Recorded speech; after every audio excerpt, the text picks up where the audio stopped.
A paz do Senhor, irmãos, que bom nós estarmos juntos mais uma vez. Eu sou o pastor Emerson e é sempre bom ter você conosco aqui na nossa Escola Bíblica Online. Hoje o dia tá bonito, deixei ali o fundo, né? Essa é a vista da minha janela, como vocês sabem, eu moro no interior, certo? Sou pastor de uma igreja de sítio e nós estamos aqui para dar continuidade à nossa lição, à nossa revista da Escola Bíblica Dominical. E nós estamos falando sobre o espírito da Babilônia. Nós estamos falando muito mais do que simplesmente um movimento, um pensamento ou uma religião. Nós estamos falando de todo um conjunto de ideologias, certo? Que vem se formando durante milênios e está culminando nesse tempo aonde todos os pensamentos ideológicos que o espírito da Babilônia vem gerando está chegando ao seu ápice. E nós, na lição de número 5, nós vamos falar sobre a dessacralização da vida no ventre materno, ok? Automaticamente você sabe que nós estamos falando da interrupção de uma gestação por um motivo qualquer, tá? E o que nós chamamos isso de aborto. Então, nessa lição, nós temos uma tarefa muito difícil, que é responder o quê? A criança no ventre, ela é uma extensão da vida da mãe, ela é a continuação da vida da mãe, é como se fosse a unha ou o cabelo que continua crescendo e em determinado ponto a mãe, achando por bem, ela vai lá e tosa esse cabelo, apara suas unhas, ou a criança, ela que está sendo gerada, ela é um novo ser e, sendo assim, ela também precisa ter os seus direitos respeitados. É isso que nós vamos falar e nós vamos compreender nesta lição de número 5, ok? E é muito importante nós entendermos e olharmos, é o título da nossa lição. Essa palavra dessacralização, certo? Ela quer dizer assim, retirar o caráter sagrado, tirar o pensamento sagrado, ou seja, secularizar, tá, o ventre materno, ou seja, a dessacralização da vida no ventre materno. A sua tradução mais simples seria a secularização, a tratação do ventre materno como sendo algo banal, algo comum e aquilo que está gerado da mesma forma. Então, fica conosco aí. Tem muita coisa boa, tá? Eu preparei alguns quadros aí que nós vamos colocar no meio da nossa aula para você poder compreender o que é essa ideia da dessacralização. E eu queria já colocar para você ouvir o que para nós é algo muito importante. É o som dos batimentos cardíacos de um feto. Não é nem um feto, ainda é um embrião, certo? Que está chegando ali na sua 7ª semana. Preste atenção.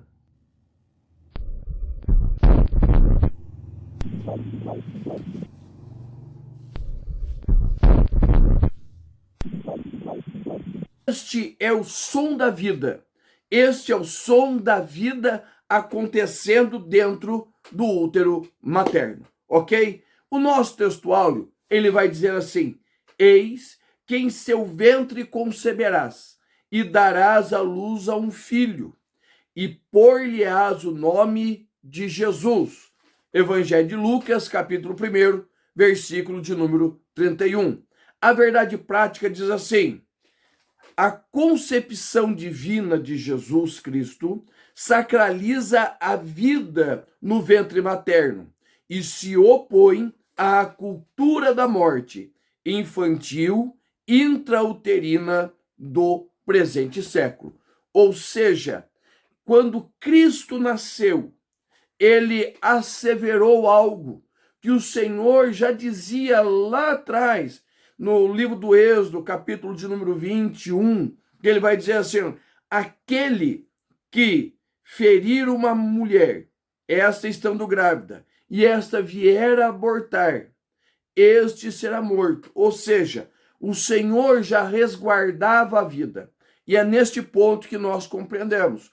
Quando nós olhamos para Maria, mãe de Jesus, e ela aceita o desafio de ser a mãe do Messias, porque preste bem atenção, quando Maria aceita esse desafio, ela está indo contra a sociedade, está indo contra a cultura, ela está pondo em risco a sua própria vida. Mas o que nós entendemos? Nós entendemos que Maria compreendia a sua responsabilidade de mulher para ser mãe e também o desafio de estar ali anunciando as verdades do Evangelho, tá bom? Tudo que nós vamos falar, os nossos quadros, deixa eu mostrar para você aqui, nós temos alguns quadros que nós iremos utilizar, tá? Está tudo dentro do nosso PDF, certo? Nós criamos um material, nós editamos esse material, tá bom? E tem ali a nossa pré-aula para te ajudar você no seu desenvolvimento como professor da escola bíblica dominical. E assim, e uma orientação para você.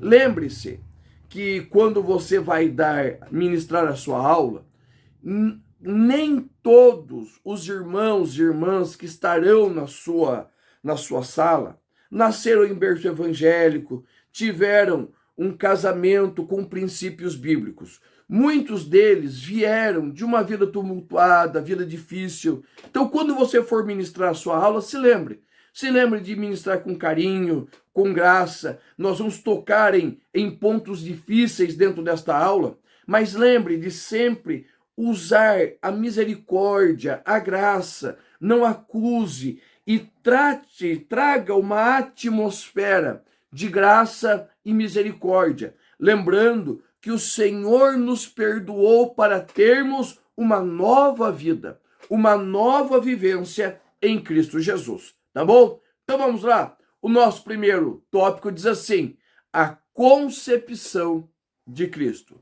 Veja bem, pensando nessa ideia da concepção de Jesus, Maria devia ser o que para nós é uma adolescente. No máximo 15 anos.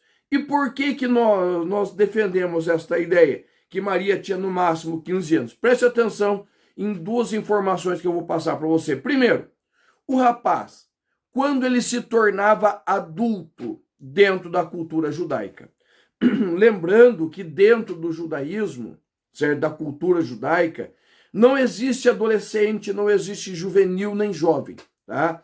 Você passa diretamente de criança até os 12 anos para a vida adulta, cerimonialmente adulta, religiosa, você se torna um adulto, um responsável perante a lei.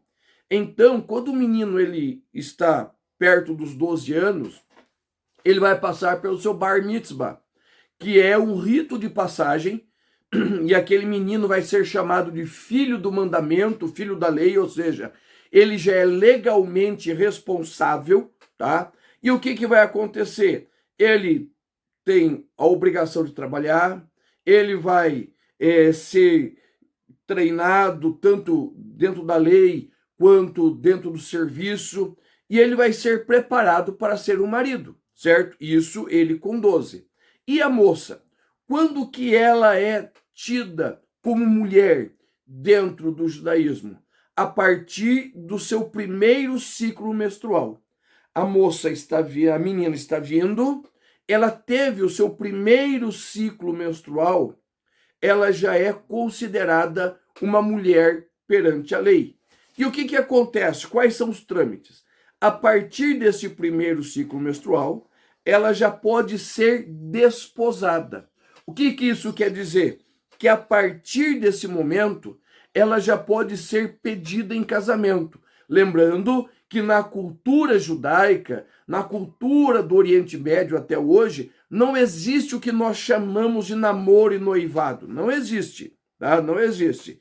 Existe sim uma tratativa de paz para que aconteça um casamento.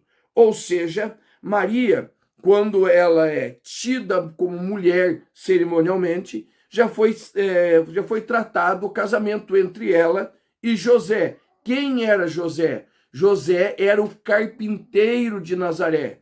O carpinteiro, ele era uma pessoa muito requisitada. Os seus serviços, por quê? Porque as casas eram feitas basicamente de madeira e barro, ou taipa, né? Como nós chamamos aqui no Brasil.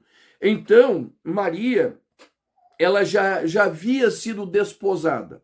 E a partir do momento que a mulher é desposada até o casamento, passa-se aproximadamente um ano, que é o tempo em que o futuro marido, né, aquele que já a desposou, ele já tem todas as obrigações como marido de respeito, honra, cuidado, mas ainda não houve a relação sexual, a conjunção carnal, tá? Que isso acontece somente depois do casamento. Então, Maria, ela era uma moça entre 13 e 15 anos, quando o anjo Gabriel veio a ela e utilizando-se das palavras de Isaías, capítulo 7, versículo 14, diz para ela que ela seria mãe do Messias, certo? E ela vai ficar ali intrigada. E a pergunta é simples: como isso vai acontecer? E a resposta que o anjo dá a ela é o seguinte: o Espírito Santo virá sobre você, a sombra do Espírito descerá, a sua sombra o cobrirá. Ou seja, o ventre de Maria, no ventre de Maria, pelo Espírito Santo, foi colocado Cristo ali dentro. E Cristo teve todo o desenvolvimento dentro do ventre de Maria. Cristo teve o mesmo desenvolvimento que qualquer criança nascida da relação homem-mulher, ele teria. Isso é importante, irmãos. Por quê? Porque existe uma doutrina que Maria é uma mulher sem pecado e ela permaneceu virgem durante todo o restante da sua vida. Mas, biblicamente, nós sabemos que Cristo foi o primogênito de Maria, certo? José, se nós podemos dizer assim, o adotou como pai, certo? E o criou como seu filho, mas o adotou. Por quê? Porque Cristo era Deus. Cristo é o Filho de Deus que foi nascido de mulher.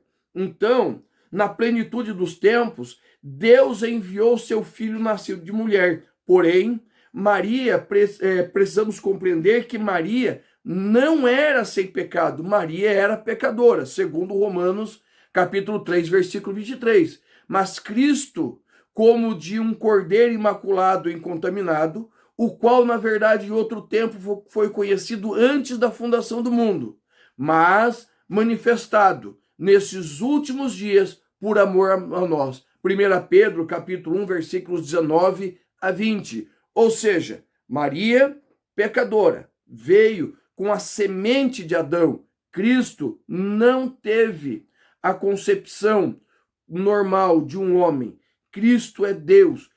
Ele foi implantado no ventre de Maria. Ou seja, quando Jesus nasce, é um dos maiores milagres que a palavra tem, que ela vai nos mostrar. Por quê? Porque é um ser divino, o Cristo vivo, aquele que é sempre eterno, ele foi colocado, nasceu e cresceu. Ou seja, o nascimento de Jesus já é uma prova cabal que o Senhor abençoa toda criança, abençoa o nascimento, a gravidez, o ventre materno.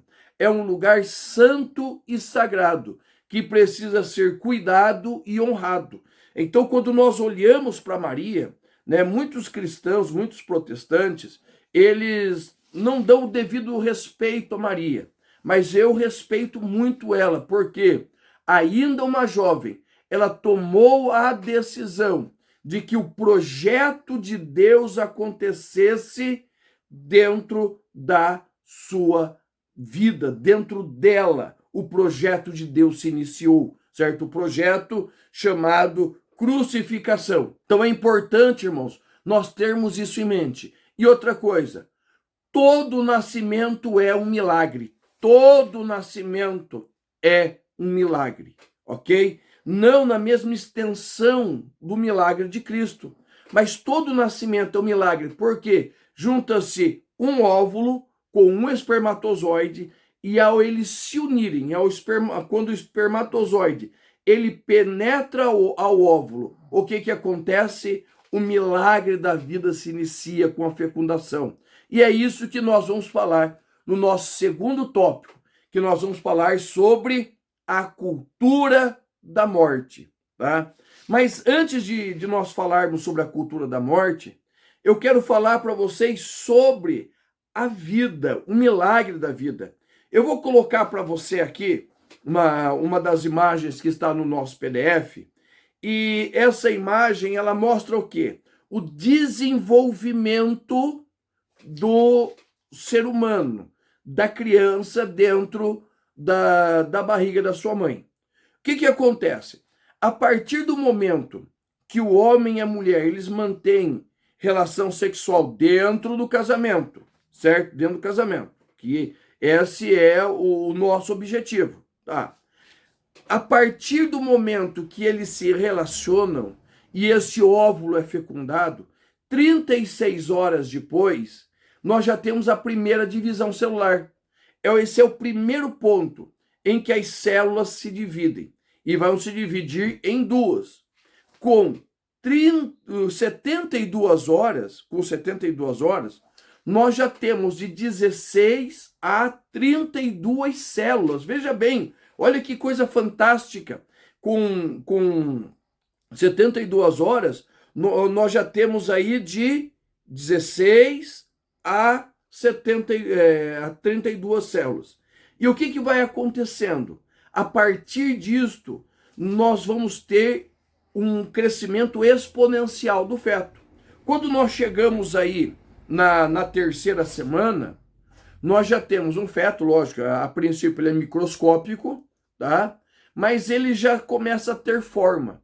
E é tão interessante que nós precisamos compreender que antes que o feto ele venha se desenvolver, uma das primeiras coisas que surgem é o saco gestacional.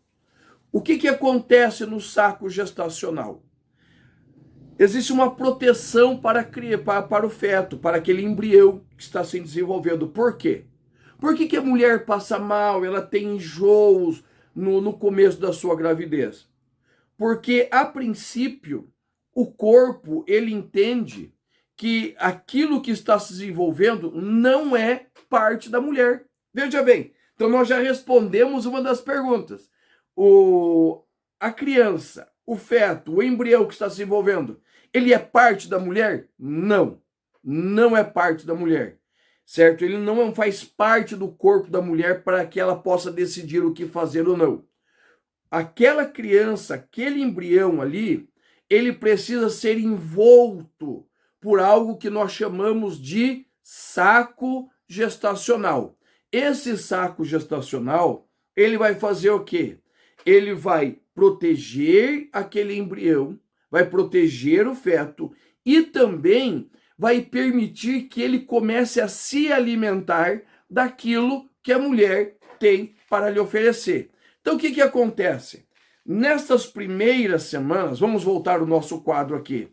Nessas primeiras semanas, da primeira até a quarta semana, existe o início, certo? Ali na terceira semana, do desenvolvimento do sistema nervoso central. Ou seja, a criança com 3 semanas, ele já tem o desenvolvimento do sistema nervoso. Ele sente dor, ele sente emoções, certo? Ele já está sentindo. No finalzinho da terceira semana, já começa a desenvolver-se o coração, na quarta semana membros superiores, depois membros inferiores, ou seja, existe toda uma convulsão de eventos acontecendo dentro do útero da mãe. E são coisas, são eventos que ela não tem condições nem de acelerar, nem de parar, tá? Então é muito importante, irmãos, nós termos isso em mente, que o Senhor Deus, ele tem todo um propósito, um projeto detalhado que está acontecendo dentro do útero da mãe. Eu vou colocar uma outra imagem para vocês, que fala todo o desenvolvimento, passo a passo, desse novo embrião. Nós vamos começar com o período pré-fecundação, fecundação, daí vai começando, né, a junção do óvulo com o espermatozoide já dentro do óvulo, o núcleo do óvulo com o núcleo do espermatozoide vão se fundindo até que se forma o primeiro zigoto. O que é esse primeiro zigoto? É o que nós chamamos de ciclagem, certo? Quando o espermatozoide do homem e o óvulo da mulher, eles se unem dentro do óvulo, certo? E já começa a ter o desenvolvimento dos cromossomos. É por isso que hoje, com uma gravidez bem precoce, consegue fazer a sexagem, saber se a criança que está ali é um menino ou uma menina, tá? Então existe todo aí esse processo que vai começar esse desenvolvimento já nos primeiros dias, primeiras horas de vida. Você já começa a saber se ali vai ser um menino, uma menina, divisão celular. Então é muito importante, irmãos, nós termos isso e passarmos isso para o nosso aluno. Por quê? Porque Davi, no Salmo de número 139, dos versículos 13 a 16, eu vou ler para você, olha o que Davi vai dizer. Pois possuíste o meu interior, enteteceste-me no ventre da minha mãe. Eu te louvarei, porque de modo tão terrível e maravilhoso fui formado. Maravilhosas são as suas obras, a minha alma sabe muito bem. Os meus ossos não te foram encobertos, quando no oculto fui formado, entretecido como nas profundezas da terra. Os meus olhos viram, os teus olhos viram o meu corpo ainda informe. No livro, todas estas coisas foram escritas, as quais iam sendo dia a dia formada, quando nem ainda uma delas havia. Lembra que nós mostramos para vocês essa imagem aqui, ó, que do desenvolvimento, começando da pré-fecundação até pós 72 horas, as divisões celulares? É isso que Davi está falando. Antes de haver, veja bem, antes de haver todo o conhecimento genético, o salmista Davi, ele já nos revelava que é o Senhor, na sua grande e infinita misericórdia, que traz o desenvolvimento. Olha como ele diz, ó, eu fui entretecido. Ele está falando do trabalho do tecelão de colocar os fios, entrelaçar, entretecer os fios, como essa camisa. Você olha, parece que é um único fio, mas aqui existe fios que foram entretecidos. É isso que Davi está falando, que algo tremendo aconteceu e foi o Senhor que levantou, que fez tudo isso. E por que eu paro nisso, irmãos? Eu paro porque nós temos hoje no nosso meio muitas pessoas que estão falando nesta interrupção da vida, né, estão tentando violar o ventre materno, dizendo que ali não existe vida, vai ter vida a partir da terceira semana, da quarta semana, vai ter vida a partir da sétima semana, ou a vida começa só após o nascimento. E nós, cristãos, protestantes, pentecostais, e quando eu falo cristãos, eu não estou falando somente de nós protestantes, também os católicos pensam e levantam essa bandeira conosco, em que a vida, ela se inicia no momento da fecundação. Nós temos, irmãos, uma série de projetos e leis que estão correndo, se desenvolvendo, tentando tirar esta ideia, veja bem, tentando tirar a ideia de que a vida começa ali dentro, no momento da fecundação. Se você olhar, vou mostrar de novo esta imagem, preste atenção. A partir do momento que o espermatozoide penetra ali no óvulo, existe todo um desenvolvimento, tá? E qual é o problema quando nós falamos, né, nesta questão da interrupção da vida, da retirada da vida ainda no ventre? Que isto vai macular, certo? Vai macular o corpo da mulher e vai matar, ou seja, literalmente, assassinar uma vida que está começando. Olha só, em 2018, o parlamento argentino, ele proibiu a interrupção da vida. Em agosto de 2020, o STF começou uma série de debates sobre o assunto, certo? E num desses debates, certo? O nosso pastor Douglas Batista, que é o comentarista da lição, ele, o que ele fez? Ele esteve lá e durante 20 minutos ele colocou a visão assembleiana sobre o assunto. Eu vou colocar para você um pedacinho aqui, certo? Que eu separei. Se você quiser o vídeo inteiro, entre no nosso grupo aqui embaixo, certo? Tem um link do nosso grupo do WhatsApp. Eu posto, eu envio para você. Agradeço a doutora Silvia Maria Cruz e convido agora o professor Douglas Roberto de Almeida Batista, que falará pela Convenção Geral das Assembleias de Deus. O professor Douglas Roberto é bacharelado em Pedagogia e Teologia, mestrado em Ciências das Religiões, doutorado em Teologia, licenciado em Filosofia, especialista em Docência do Ensino Superior, é presidente das Assembleias de Deus no Distrito Federal e dada a Ordem dos Capelães Evangélicos do Brasil. É presidente da Sociedade Brasileira de Teologia Cristã Evangélica e do Conselho de Educação e Cultura da Convenção Geral das Assembleias de Deus no Brasil. É diretor-geral do Instituto Brasileiro de Teologia e Ciências Humanas e editor-geral da Rede de Estudos Pentecostais Assembleanos. Represento nesta audiência pública a Convenção Geral das Assembleias de Deus no Brasil, CGADB. Nossa instituição é constituída por cerca de 100 mil pastores, entre consagrados e credenciados, e nossas igrejas comportam 22 milhões de brasileiros, entre membros e congregados, nos mais de 100 mil templos sedes em todo o território nacional. Estes dados caracterizam a elevada representatividade das Assembleias de Deus na sociedade brasileira.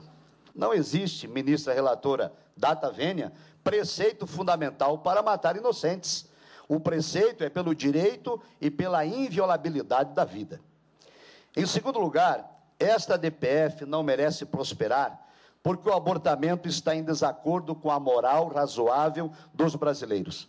Indiscutivelmente, a prática do abortamento é ato reprovável para a maioria da sociedade brasileira.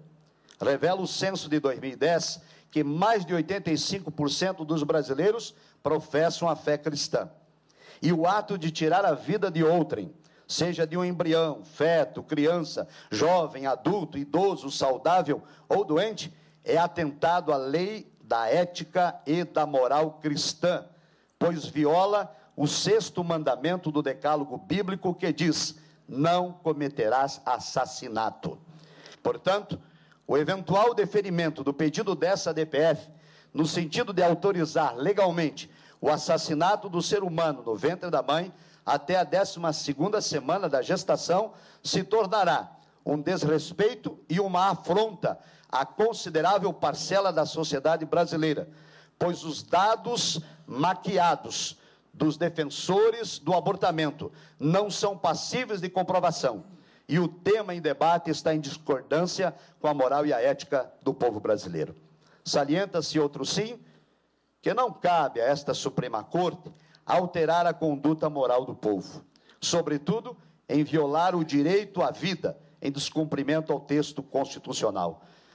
Por fim, em quarto e último lugar, diante dos fatos narrados e os fundamentos apresentados, a Convenção Geral das Assembleias de Deus no Brasil, em abril de 2013, por ocasião da 41ª Assembleia Geral Ordinária, realizada aqui na capital federal, por unanimidade de seus membros, exarou o posicionamento quanto ao abortamento nos seguintes termos: A CGADB, Convenção Geral das Assembleias de Deus no Brasil, é contrária a esta medida do aborto, por resultar numa licença ao direito de matar seres humanos indefesos, na sacralidade do útero materno, em qualquer fase da gestação, por ser um atentado contra o direito natural da vida.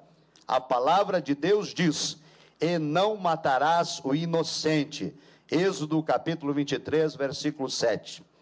Reitera-se que esta posição, excelentíssima ministra, representa a totalidade dos membros das Assembleias de Deus no Brasil, instituição fundada em nossa nação no ano de 1910, e que hoje abarca 22 milhões de brasileiros, um percentual considerável de cidadãos que integram o nosso Estado democrático de direito. E ao concluir, ratifica-se que somos contra a cultura que faz apologia à morte, defendemos a família e somos favoráveis ao direito inviolável e à sacralidade da vida. Nestes termos, solicitamos ao Excelso Supremo Tribunal Federal que vote pela improcedência da DPF 442. Muito obrigado. Por que o nosso pastor Douglas Batista, ele se pronunciou desta forma? Primeiro, porque é o pensamento bíblico, antes de ser o pensamento assembleiano, é o pensamento bíblico. É assim que a Bíblia nos faz entender, que nós obedecemos a palavra e compreendemos que a vida ela é sagrada, ela é algo sacro, dado que o Senhor deu a nós, para a perpetuação da nossa espécie, até o momento que o Senhor vier nos buscar. Ok, então nós cremos nisso. Depois, irmãos, é o pensamento da nossa denominação. Aonde a nossa denominação extrai os seus pensamentos? Da palavra de Deus. Eu convido você, se você ainda não tem este livro aqui, este é a Declaração de Fé das Assembleias de Deus. O que o assembleiano pensa está exatamente aqui, ok? Então, é importante você compreender isso. Por quê? Porque muitos cientistas, muitos ativistas, muitos congressistas estão deturpando a palavra de Deus, dizendo e deixando claro que nós podemos interromper uma gestação no momento que quiser. E, irmãos, isso é tão terrível, que o momento da interrupção da vida ou é por envenenamento do feto, ou é literalmente por mutilação, certo? A criança no ventre da mãe, que lembre que já ali na sua terceira semana de desenvolvimento, ela já tem o sistema nervoso central, ele está se desenvolvendo, ela já sente dores, já tem sentimentos de alegria, tristeza, frustração, tem tudo sentimentos, ok? Então, quando existe a mutilação, a criança ainda está viva.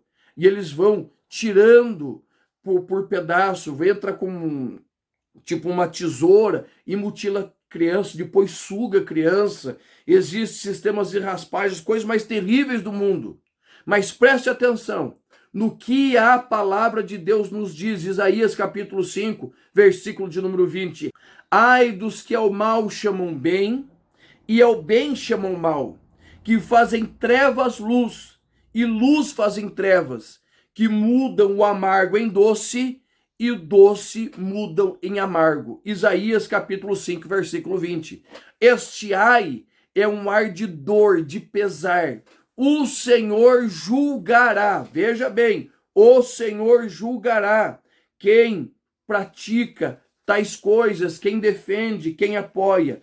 Por isso, irmãos, que é tão importante, quando nós vamos tomar as nossas decisões partidárias, eleitorais, nós compreendermos que quando nós votamos numa pessoa, nós votamos não na pessoa, mas na ideologia que vem juntamente com ela. Tá? Quando nós estamos apoiando alguém, nós precisamos conhecer qual a ideologia, o que pensa, qual é a formação, qual é a ideia que esta pessoa tem.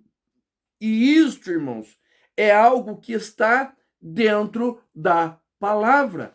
A interrupção da vida do feto eutanásia, suicídio, certo? Práticas hoje de criogenia, né? Tem pessoas aí que estão se congelando para que eles venham ser ressuscitados daqui a 500 anos, 100 anos, sei lá, certo? Isso não é bíblico, tá? Tudo isso faz parte do espírito da Babilônia e desta ideologia, esta cultura da morte. E muitas vezes as pessoas ficam dizendo assim, mas não tem nenhum versículo na Bíblia dizendo não abortarás, mas não precisa. Êxodo capítulo 20, versículo 13, é muito enfático, não matarás. Dentro do não matarás, está todos os tipos e possibilidades da retirada da vida. Seja a interrupção da gravidez, seja no caso da eutanásia, que é quando um paciente está enfermo, doente, está com alguma paralisia, que não tem mais condição, se desliga os equipamentos, ou se faz algum procedimento de morte assistida, ou suicídio. Nós não temos parte com isso. Nós não temos parte com isso. A Bíblia, ela desde o princípio, o Senhor deixou leis para preservar a vida. Veja lá, Êxodo capítulo de número 21, versículos 22 e 23.